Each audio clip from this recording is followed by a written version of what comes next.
Good morning विद्यार्थी मित्रों।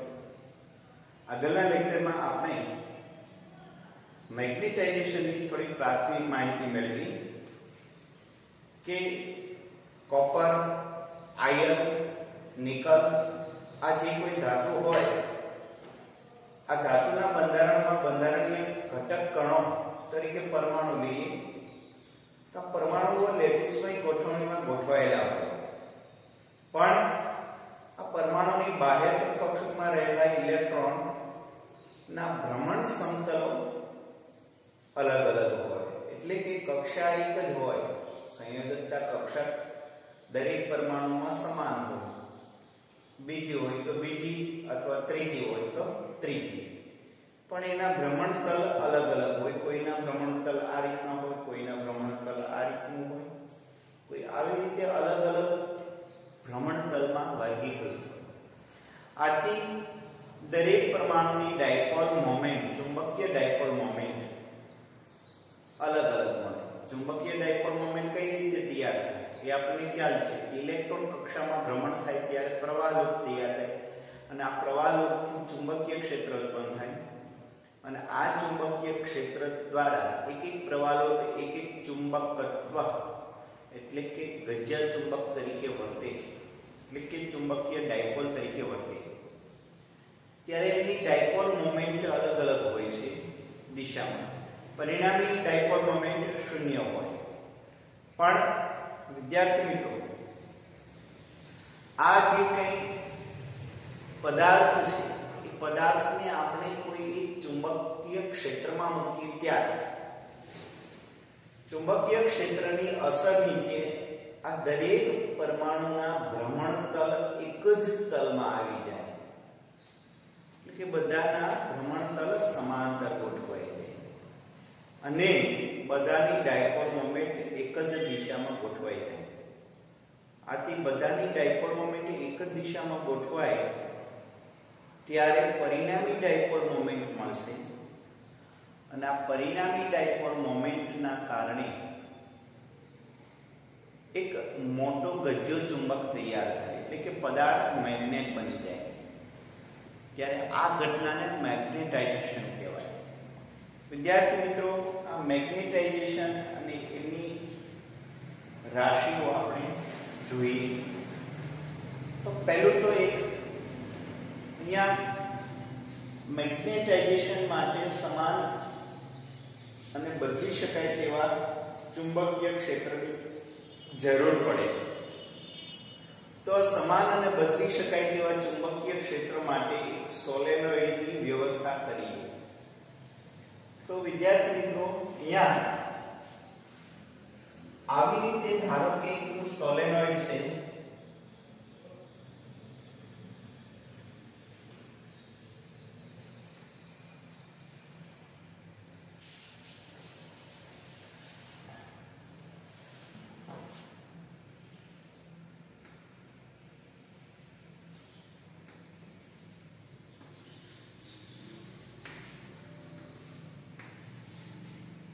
આ સોલેનોઇડ ઉપર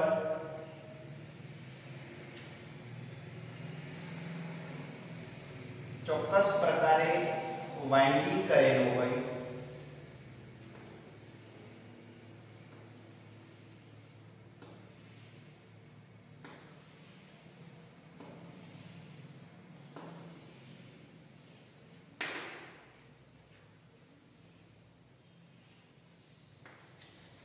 આવી રીતે પ્રવાહ પસાર કરવામાં આવે ચોક્કસ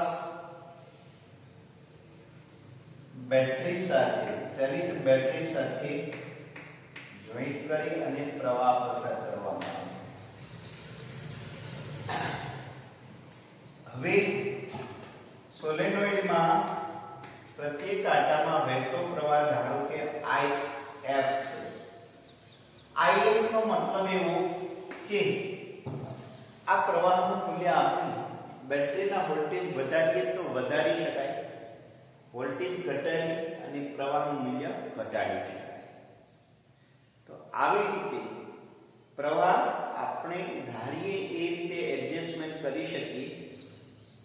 આથી આ પ્રવાહને IF પ્રવાહ કહેવાય, ફ્રી પ્રવાહ કહેવાય. વેગ આ ફ્રી પ્રવાહના કારણે અંદરના વિસ્તારમાં ચુંબકીય ક્ષેત્ર આ રીતે તૈયાર થાય.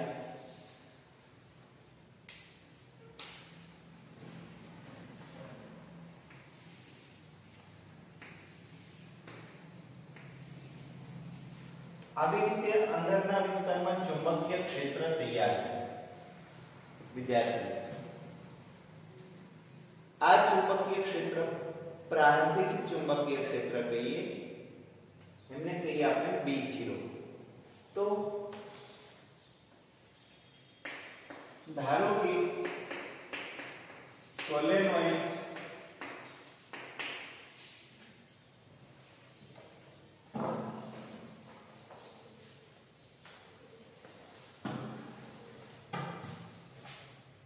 ના કુલ આટા n હોય અને લંબાઈ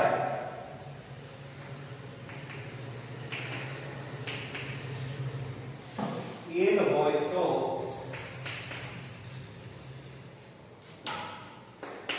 એકમ લંબાઈની આટાની સંખ્યા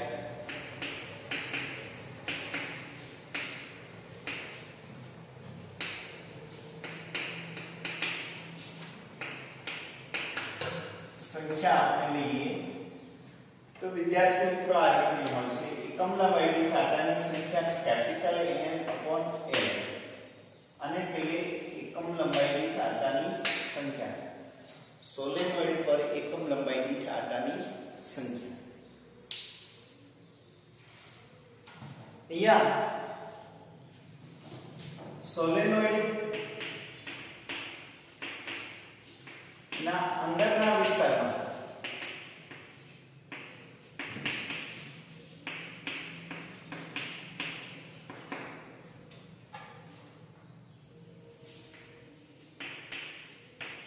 ઉદ્ભવતું ચુંબકીય ક્ષેત્ર જો આપણે લઈએ તો આપણને ખ્યાલ છે સોલેનોઇડમાં ઉદ્ભવતું ચુંબકીય ક્ષેત્ર B0 કહીએ U0 NIF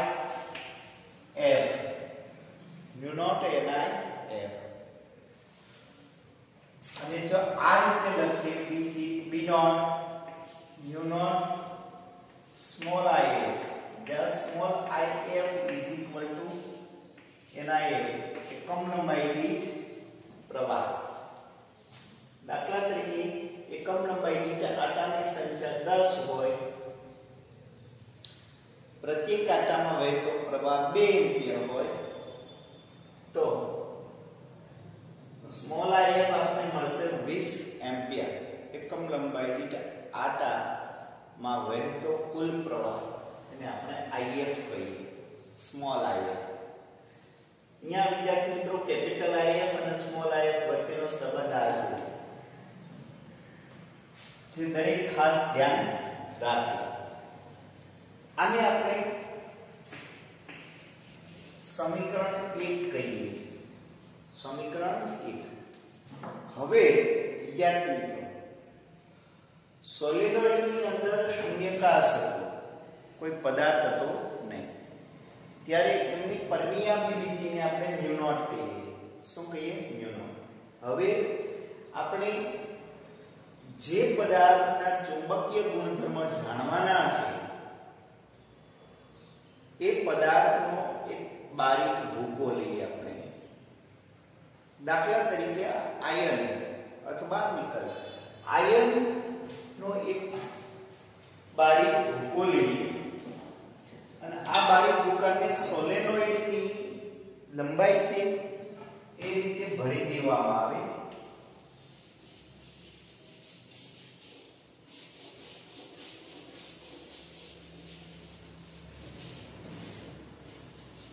એને મેગ્નેટાઇઝિંગ પદાર્થ કહેવામાં આવે. શું કહેવામાં આવે? મેગ્નેટાઇઝિંગ પદાર્થ. સોલેનોઇડમાં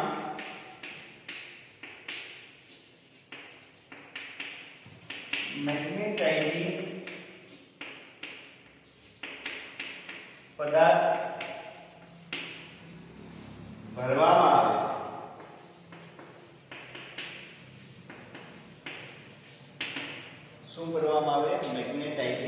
પદાર્થ ભરવામાં આવે છે, જેમના ચુંબકીય ગુણધર્મ જાણવાના છે. શરૂઆતમાં આપણે પ્રવાહ પસાર કરતા નથી, એટલે લાગુ પાડેલ ચુંબકીય ક્ષેત્ર શૂન્ય. આ એક પદાર્થ નહોતો ભરેલો ત્યારથી લાક્ષણિકતા હતી આ સોલેનોઇડની. હવે આપણે પ્રવાહ પસાર કરતો બંધ કરી દઈએ અને પદાર્થને ભરીએ, ત્યારે વિદ્યાર્થી મિત્રો સોલેનોઇડનું આડછેદનું ક્ષેત્રફળ A ને લંબાઈ L. તો સોલેનોઇડનું કદ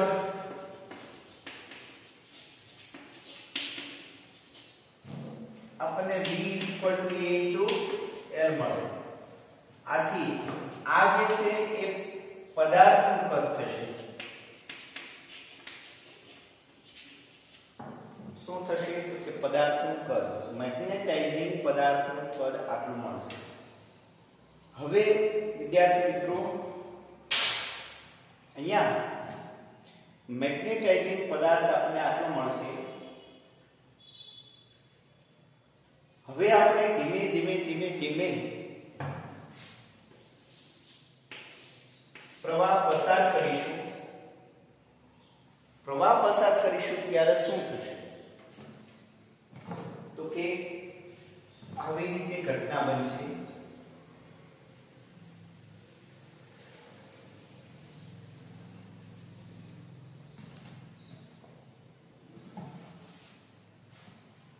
ધારો કે આ એક પદાર્થ છે. આ પદાર્થની શરૂઆતમાં પરમાણુઓની ડાયપોલ મોમેન્ટ અલગ અલગ દિશાઓમાં છે.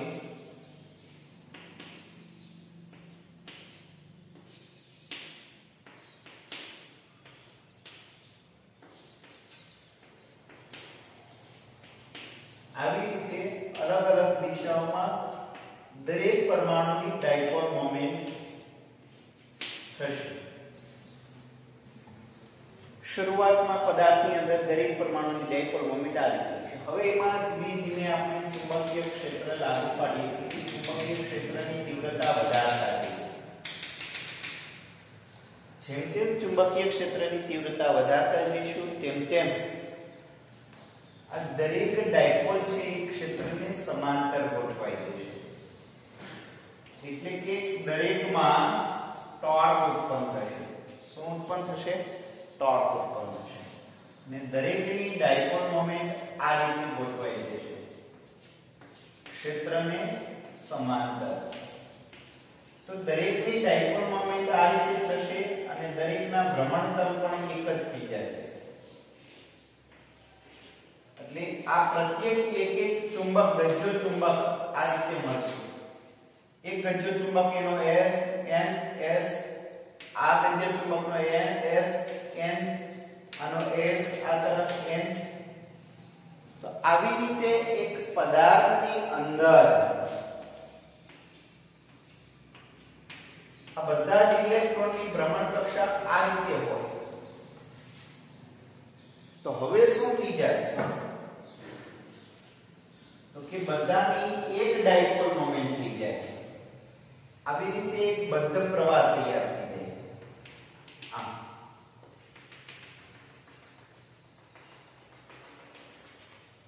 અને આવી રીતે એક કન્ટિન્યુ પ્રવાહ થઈ જાય જેને ડાયપોલ મોમેન્ટ પરિણામી મળે.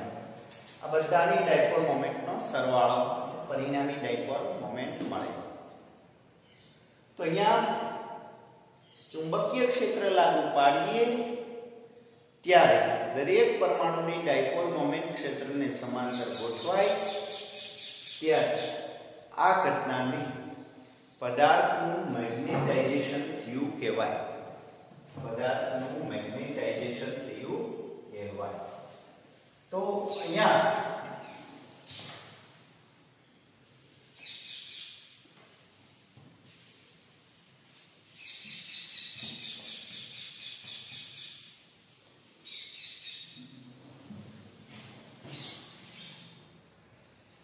ધારો કે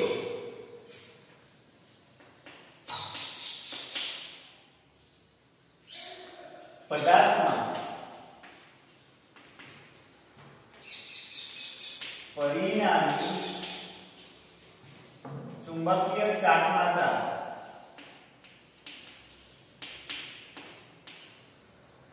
એમ હોય તો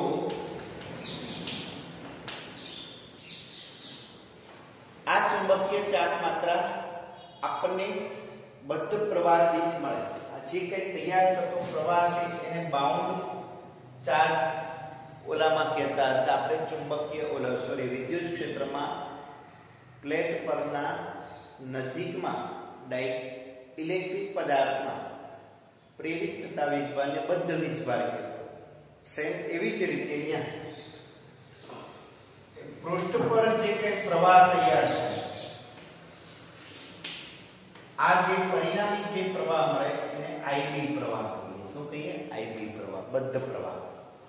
તો આ જે કંઈ પરિણામી ડાયપોલ મોમેન્ટ મળે એને આપણે આ રીતે રજૂ કરી શકીએ વિદ્યાર્થી મિત્રો.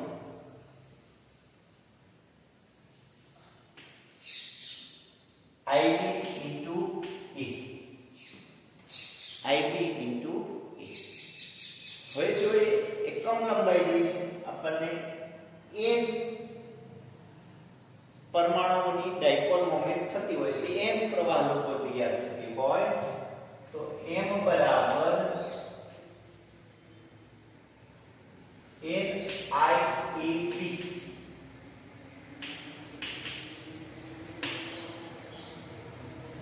એને IB અને અહીંયા વિદ્યાર્થી મિત્રો જો NIB આપણે લઈએ તો એ આપણને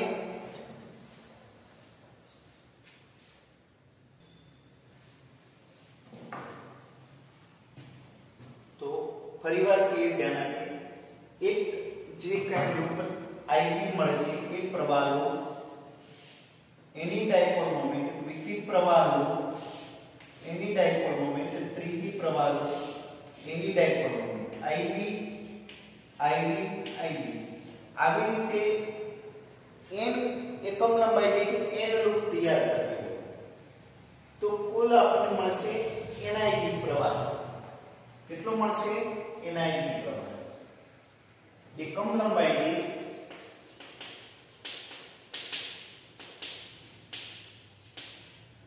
કુલ પ્રવાહ, કુલ બદ્ધ પ્રવાહ આપને મળશે NIB. તેને અનુરૂપ કુલ ચુંબકીય ડાયપોલ મોમેન્ટ કે નેટ ચુંબકીય ડાયપોલ મોમેન્ટ આમની ચુંબકીય ડાયપોલ મોમેન્ટ, આમની ચુંબકીય ડાયપોલ મોમેન્ટ, આની ચુંબકીય ડાયપોલ મોમેન્ટ, આની ચુંબકીય ડાયપોલ મોમેન્ટ. એટલે નેટ ચુંબકીય ડાયપોલ મોમેન્ટ આપણે લઈએ તો NIB અથવા આને આમ પણ લખી શકીએ NAIB કેપિટલ I. તો નેટ ચુંબકીય ડાયપોલ મોમેન્ટ આપણે આ રીતે મળે.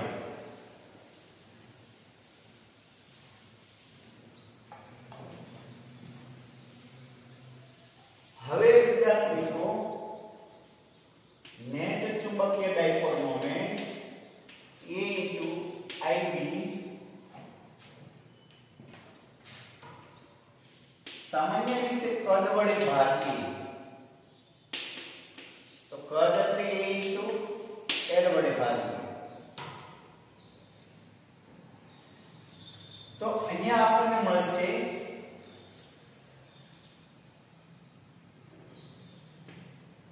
એકમ કદ દીઠ ડાયપોલ મોમેન્ટ મેગ્નેટાઇઝેશનની તીવ્રતા મેગ્નેટાઇઝેશનની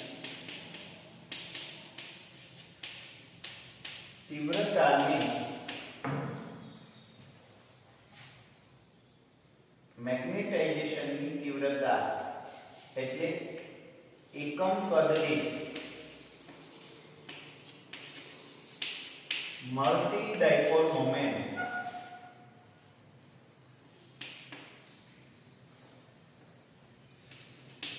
ડાયપોલ મોમેન્ટ એકમ દીઠ મળતી ડાયપોલ મોમેન્ટ એકમ દીઠ મળતી ડાયપોલ મોમેન્ટ એટલે Ib/L એને મેગ્નેટાઇઝેશનની તીવ્રતા કહેવામાં આવે છે જે એમ્પિયર પર મીટર કહેવામાં આવે છે જેનો એકમ છે એમ્પિયર પર મીટર મેગ્નેટાઇઝેશનની તીવ્રતા એમ્પિયર પર મીટર અહીંયા સોરી કેપિટલ Ib આવશે NIB એટલે કુલ પ્રવાહ લઈએ Ib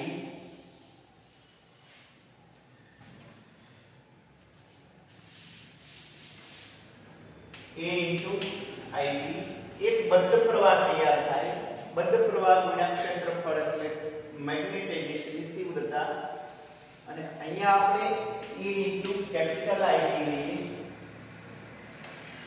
અને અહીંયા પણ કેપિટલ Ib મળશે સોરી અને આના બરાબર આપણે સ્મોલ ib લખી શકાય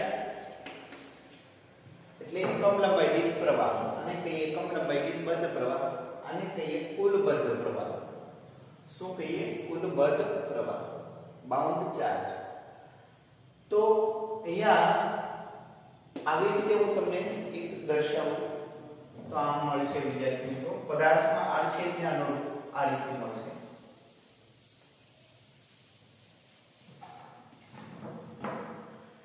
દાખલા તરીકે આવી રીતે પદાર્થ હોય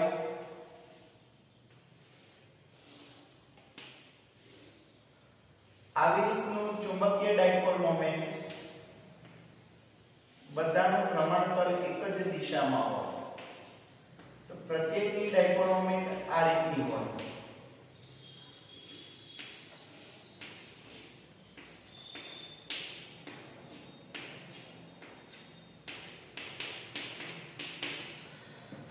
હવે આ પદાર્થ બની જશે આવી રીતનો અહીંયાથી પ્રવાહ ઇલેક્ટ્રોનનો આ રીતે તૈયાર થાય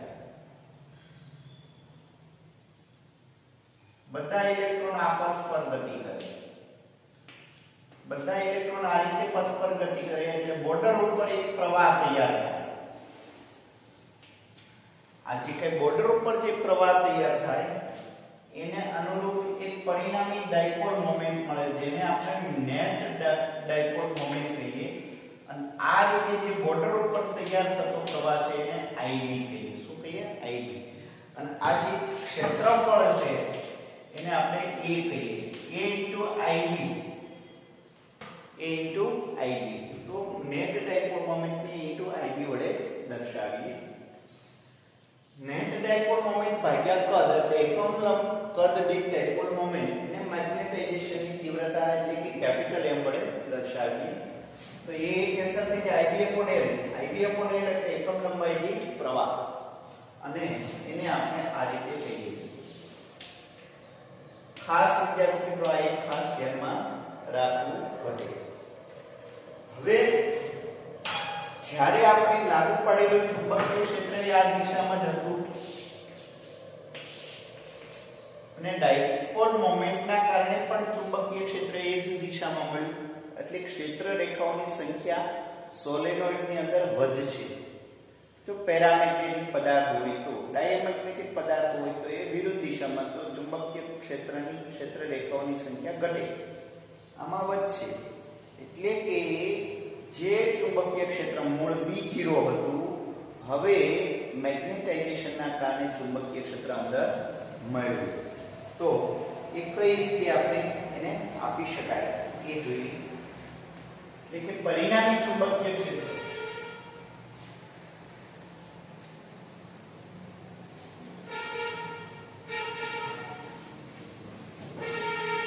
મેગ્નેટાઇઝેશનના કારણે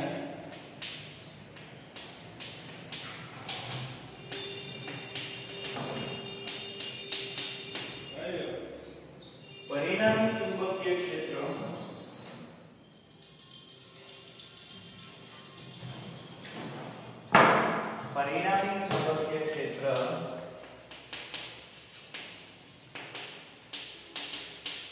આપણે B મળશે તો એ પહેલા B0 હતું હવે પદાર્થના મેગ્નેટાઇઝેશનના કારણે મળતું ચુંબકીય ક્ષેત્ર Bm તો આ રીતે આપણે આપી શકશું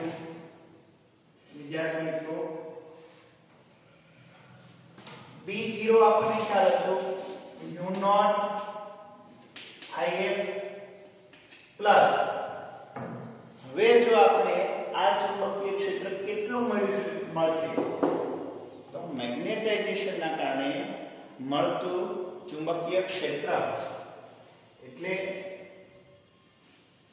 m તો આ કુલ ચુંબકીય ક્ષેત્ર મળશે. હવે આને આપણે જો રજૂ કરવું હોય તો આ રીતે પણ કરી શકાય વિદ્યાર્થી મિત્રો. મેગ્નેટાઇઝેશન એટલે small iv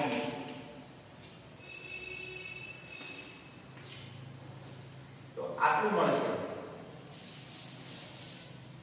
mu naught If plus mu naught iv.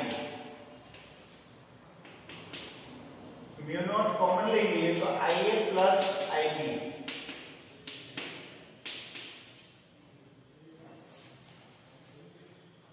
હવે અહીંયા વિદ્યાર્થી મિત્રો If એટલે n કેપિટલ I એને ખરેખર h કહીએ.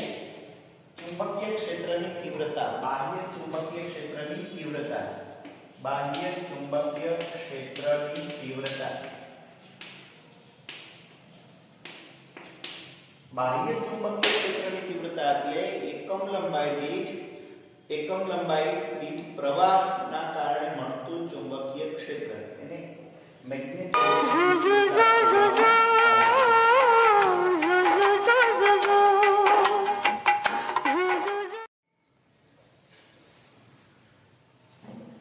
અહીંયા If બરાબર NIF H બાહ્ય ચુંબકીય ક્ષેત્રની તીવ્રતા અને Ib બરાબર m તો If H અને Ib m એટલે પદાર્થની અંદર મળતું ચુંબકીય ક્ષેત્ર આટલું મળ્યું. આને સમીકરણ 2 કહીએ. વિદ્યાર્થી મિત્રો હવે અહીંયા અગત્યની બાબત એ છે આ જે કે પરિણામી ચુંબકીય ક્ષેત્ર જે છે એ ખાસ કરીને m અને h ઉપર આધારિત છે. વિદ્યાર્થી m છે એ બદ્ધ પ્રવાહ અથવા મેગ્નેટાઇઝેશનની તીવ્રતા છે. તો મેગ્નેટાઇઝેશનની તીવ્રતા કઈ બાબત પર આધાર રાખે છે તો કે મેગ્નેટાઇઝેશનની તીવ્રતા એ કેટલું મેગ્નેટાઇઝેશન છે એના ઉપર આધાર રાખે છે. અને આ મેગ્નેટાઇઝેશન કેટલું થયું એ કઈ બાબત પર આધાર રાખે તો કે એક પદાર્થનો આંતરિક ગુણધર્મ, બીજું તમે લાગુ પાડેલ બાહ્ય ચુંબકીય ક્ષેત્ર H. તો અહીં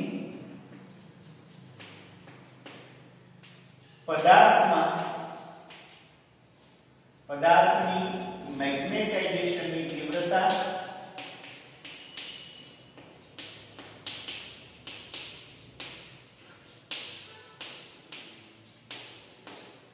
અને ચુંબકીય ક્ષેત્રની તીવ્રતા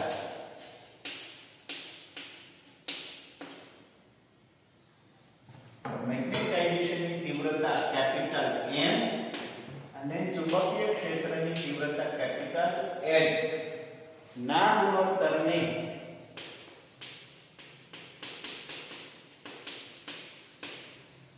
પદાર્થની સસેપ્ટિબિલિટી કહે છે. પદાર્થની ચુંબકીય સસેપ્ટિબિલિટી કહે છે.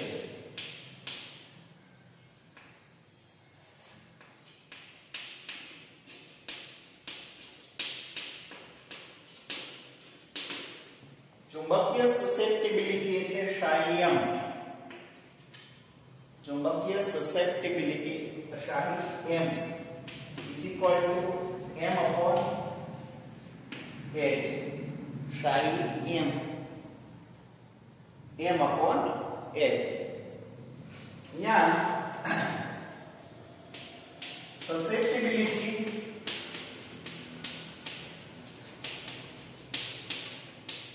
પરિમાણ રહી છે બંનેનો ગુણોત્તર છે. સસેપ્ટિબિલિટી જો 1 હોય તો એનો મતલબ એવો થયો કે મહત્તમ મેગ્નેટાઇઝેશન છે.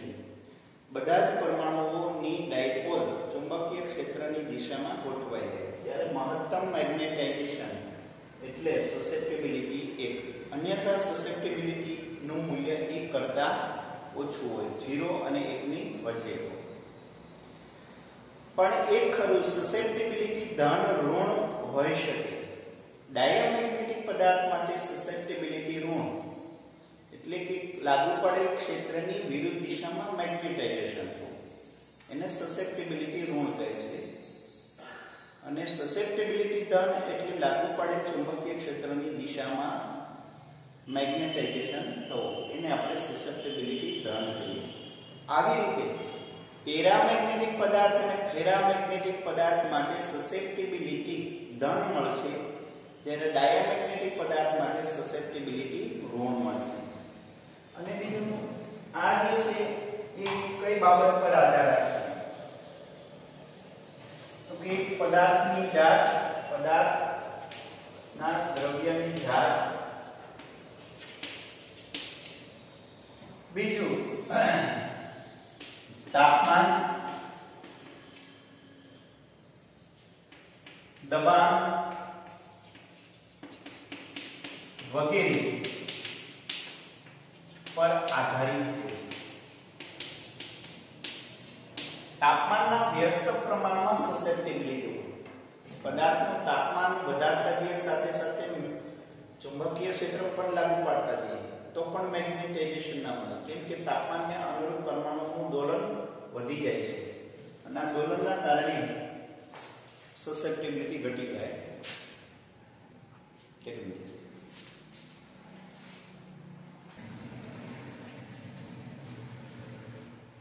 અહીંયા સસેપ્ટિબિલિટી m બરાબર m/h જે દ્રવ્યની જાત પર આધાર રાખે, તાપમાન, દબાણ વગેરે પર આધાર રાખે છે. જો તાપમાન વધારીએ તો સસેપ્ટિબિલિટી ઘટે, દબાણ વધારીએ સસેપ્ટિબિલિટી વધશે. કેમ કે અણુઓ નજીક આવે ત્યારે ચુંબકીય ક્ષેત્રની તીવ્રતાની અસર વધારે થાય એટલે મેગ્નેટાઇઝેશન વધારે થાય. તો આ રીતે આધાર રાખે છે અને બાહ્ય ચુંબકીય ક્ષેત્રની તીવ્રતા પર પણ આધાર રાખે. બીજું વિદ્યાર્થી મિત્રો, સસેપ્ટિબિલિટી પરિમાણ રહિત છે. સસેપ્ટિબિલિટી ને કોઈ એકમ હોતો નથી, એટલે એમસીક્યુ માં પૂછાય તો યાદ રાખો. સસેપ્ટિબિલિટી ખાલી માત્ર મૂલ્ય છે, કોઈ રાશિ નથી. આ બે રાશિઓનો ગુણોત્તર છે, સમાન રાશિઓનો ગુણોત્તર મૂલ્ય. એટલે પ્રતિશતમાં મળે, સસેપ્ટિબિલિટી પ્રતિશતમાં મળે. ધન ઋણ હોઈ શકે. ડાયામેગ્નેટિક પદાર્થ માટે સસેપ્ટિબિલિટી ઋણ છે, પેરા અને ફેરા માટે સસેપ્ટિબિલિટી ધન છે. આ એક ખાસ યાદ રાખવું. હવે વિદ્યાર્થી મિત્રો અહીંયા વિચારીએ તો મેગ્નેટાઇઝેશન m બરાબર શું મળશે? psi m * h મળે. psi m * h આ એક પ્રકારનો અચળાંક છે. હવે આપણે ફરી પાછા સમીકરણ 2 તરફ જઈએ. μ0 h + m આ સમીકરણ હતું, એમાં m ની કિંમત મૂકી અહીંયા તો b = μ0 h plus psi m h. તો અહીંયા આપણે h કોમન લઈ લઈએ, μ0 h કોમન લઈ લઈએ, 1 plus psi m. તો આ જે છે સમગ્ર પદ અચળ પદ જ ગણાય. આ અચળ કિંમત છે, 1 plus a પણ અચળ કિંમત જ છે. અચળ કિંમત μ0 સાથે ગુણાય તો એ થઈ જશે, કેમ કે આ પદ છે માધ્યમની જાત પર આધાર રાખે છે. તો b = μ0 1 plus psi m into h. તો આ સમગ્ર પદને આપણે સાપેક્ષ પરમિયાબિલિટી કહીએ, માધ્યમની પરમિયાબિલિટી કહીએ. માધ્યમની પરમિયાબિલિટી μ = μ0 1 plus psi m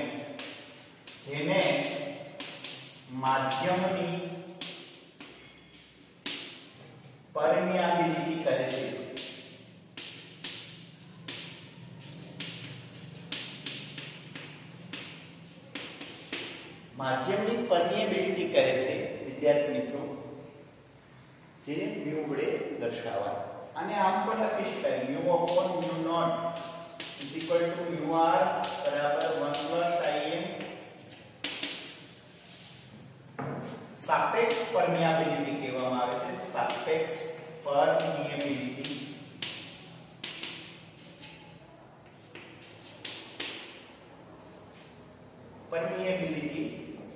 સાપેક્ષ પરમિએબિલિટી એટલે 1 પ્લસ im. ઓલામાં પણ 1 પ્લસ ia બરાબર k મળતું હતું. આમાં 1 પ્લસ im એટલે મ્યુ r મળશે. શું મળશે? Mu r, mu open mu 0. તો આ કિંમત આપણે મૂકીએ તો પદાર્થની હાજરીમાં મળતું ચુંબકીય ક્ષેત્ર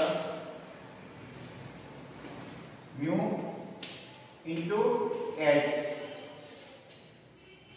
તો આને આપણે સમીકરણ 4 કહીએ. વિદ્યાર્થી મિત્રો, માધ્યમની પરમિએબિલિટી, બાહ્ય ચુંબકીય ક્ષેત્રની તીવ્રતા એ છે. અહીંયા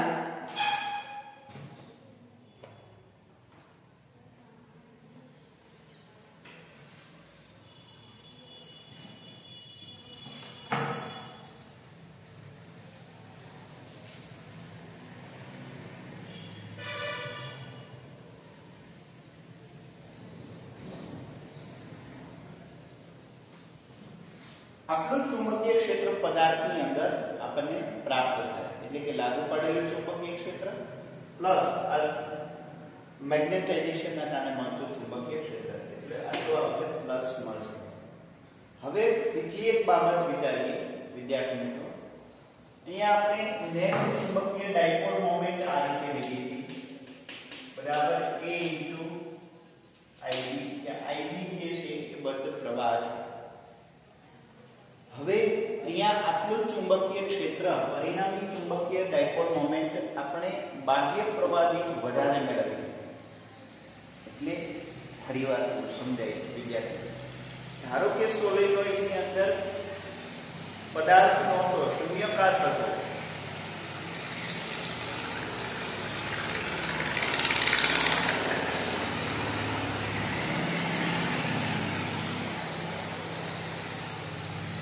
ત્યારે એની અંદર ચુંબકીય ક્ષેત્ર 10 ટેસ્લાનું હોય. હવે પદાર્થ ઉમેરો અને પરિણામી ચુંબકીય ક્ષેત્ર ધારો કે આપણે 15 ટેસ્લાનું મળ્યું. પદાર્થના કારણે આપણે 5 ટેસ્લાનું વધારે ચુંબકીય ક્ષેત્ર મળ્યું. ક્લિયર? હવે ધારો કે આ પદાર્થ કાઢી નાખીએ ફરી સોલેનોઇડની અંદર, તો 10 ના બદલે ફ્રી સોલેનોઇડમાં 15 નું ચુંબકીય ક્ષેત્ર જોતું હોય તો આપણે જે કંઈ પ્રવાહ પસાર કરતા હતા 10 માં એના કરતા વધારે પ્રવાહ પસાર કરવો પડશે. અને એ જે કંઈ વધારે પ્રવાહ પસાર કરવો પડે એને એક્સ્ટ્રા મેગ્નેટાઇઝિંગ પ્રવાહ કહેવામાં આવે છે. વધારાનો મેગ્નેટાઇઝિંગ પ્રવાહ કે જે ચુંબકીય ક્ષેત્ર મેળવવા માટે પદાર્થની ગેરહાજરીમાં, હાજરીમાં જે હતું એ ચુંબકીય ક્ષેત્ર ગેરહાજરીમાં મેળવવા માટે વધારાનો જે બાહ્ય પ્રવાહ પસાર કરવો પડે એને મેગ્નેટાઇઝિંગ પ્રવાહ કહેવામાં આવે છે. તો આ મેગ્નેટાઇઝિંગ પ્રવાહ કેટલો થશે વિદ્યાર્થી મિત્રો? તો એ મેગ્નેટાઇઝિંગ પ્રવાહ Im એ એકમ લંબાઈ દીઠ Ib જેટલો થશે. એને કહીશું NIB, એને મેગ્નેટાઇઝિંગ પ્રવાહ કે એકમ લંબાઈ દીઠ આટામાં વહેતો પ્રવાહ. આટલો પ્રવાહ Ib જેટલો પ્રવાહ આપણે એક આટામાં વહે તો એકમ લંબાઈ દીઠ આટામાં વહેતો પ્રવાહ NIB, એને મેગ્નેટાઇઝિંગ પ્રવાહ કહેવામાં આવે છે. મેગ્નેટાઇઝિંગ પ્રવાહ કહેવામાં આવે છે. એટલે કે બદ્ધ પ્રવાહનું માપન થઈ શકે આપણે વિદ્યાર્થી મિત્રો, બદ્ધ પ્રવાહનું માપન થઈ શકે.